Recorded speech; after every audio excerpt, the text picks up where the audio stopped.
beneen bi it may ñëw ci insécurité bi nga xamante ni moo xew Touba loolu moom mënu ma ko 39 secondes ndax insécurité bi foo ko takk weesu na ko te jàpp naa ne 1980 boobu juddooguma ndax man 89 laa judd suñu Abdoulaye bi mu gisee insécurité bi amoon Touba mu am lu mu fa bëggoon dafa ñëwoon gisante procureur bi fi nekkoon jamono yooyu bind aw kayit mook ay rakkam ñu signé ko kon jàpp naa ne état bu fekkente am na insécurité bi am Touba loolu moom la am moo ci am responsabilité pour saafara ko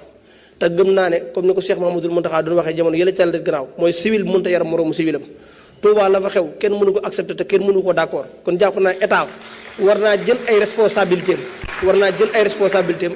wax ak sëriñ bi lépp luy sécurité ñu yor ko ci dëkk ba mais pas civil di yor honorable député Serigne Cheikh Thioro Mbacké. Honorable député Cheikh Thioro wax na problème mu sécurité à Touba ma ànd ceeg moom te liñ ci war a def nañ ko def parce que nag cim réew responsabilité état mooy képp kuy sénégalais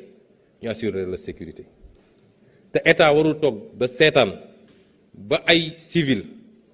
groupe ak groupe ku nekk yenu sa jaasi wala sa bant ne damay fayul sam bopp parce que dóor nañ ma parce que gaaj nañ ma loolu liñ ci war a def nañ ko def parce que loolu ci kaaraange général la bokk ñi ci war a seeti nañ leen seeti ñi ci war a waxtaanal nañ ci waxtaan waaye it nañu fexe ba loolu ñu xoole ko neneen ba citoyen du mun a dal ci kaw citoyen bu nit defee lu mu warul def police a ngi fi gendarmerie ngi fi. bismillahi rahmaani rahim asalaamaaleykum wa rahmatullahi taala wa barakaatu. mbokk yi noo ngi leen di nuyu di indi rek kàdduy leeral ndax dafa am ñaar yoo xam ne nit ñi dañ leen di boole te bokkuñ mooy li ñuy wax kaaraangeeg Touba ak lii sëriñ bi bañ ci dëkk bi jox ndigal Baay Faal yi ngir ñu taxawal ko ci ñu fàttali leen ne Touba kër la sëriñ Touba moo ñëw fekk fu dara nekkut mu sanc fa kër tuddi ko Touba la mu fa bëgg lépp mu bind ko fa saasa ñaan boroom mu dimbali ko ci lam fa bañit noonu bokk na ca lam fa bëgg lam waxoon ne wal tusbitan fihi jamaatan tuqiim assalawaatil xamsa dëban yaa xakiim nang ma saxalal ci sama kër gi mbooloo moo xam ne dañuy taxawe julli yi juróom ba faw julli yi juróom bokk na ca la cay mën a dimbale ci taxawal ko ci mbooloo mooy jàkka moo tax ñi ko wuutu gannaawam ñëpp taxawal ko ci loolu ba jumaa ji àgg ba mu àggee ba tayit fu jamono toll ñu tollale ko fa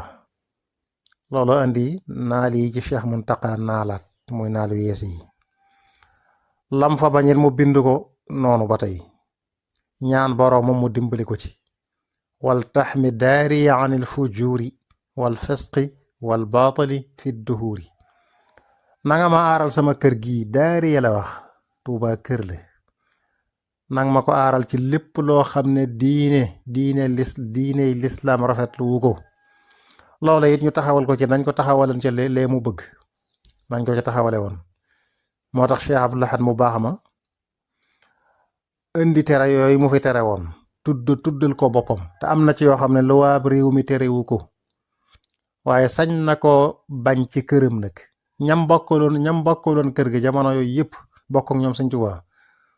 mu wax leen ko ñoom ñëpp signé te juróom lañ fi woon booba ci góor ñi ñoom ñëpp signé wane ne lii bañ nañ ko ci suñ kër baay gii kër googee nag moo dem di màgg ndax jàmm jafa nekk xéewal ga ba ku ganasi rek toog ba Tuubaa toll nii mu toll tey waaye kër la kenn ku ne nag sañ na ci biir këram mu teg feb gardien ne ko bëgguma fi lii bu fi kenn tux bu fi kenn nangam bu fi kenn sol na lu mel nangam lépp loo xam ne diine rafetluwu ko jikko ju baax rafetluwu ko ku ne sañ na ko bañ ci këram wut ku ko ca taxawal kenn nag sañ te ñëw ne ko gardien bii nga fi teg jëlee ko fi lii waru ko fee bañ kenn sañut loolu noonu dong la demee waaye sécurité Touba civil mosu koo yor sécurité Touba ña ko yor mooy ña ko yor fépp ko yor Touba police a ngi fi lépp a ngi fi te kenn mësu leen a gàllankoor ci lañ war a def noonu dong la demee noo ngi jéggalu wasalaamaaleykum wa rahmatullahi wa barakaatu.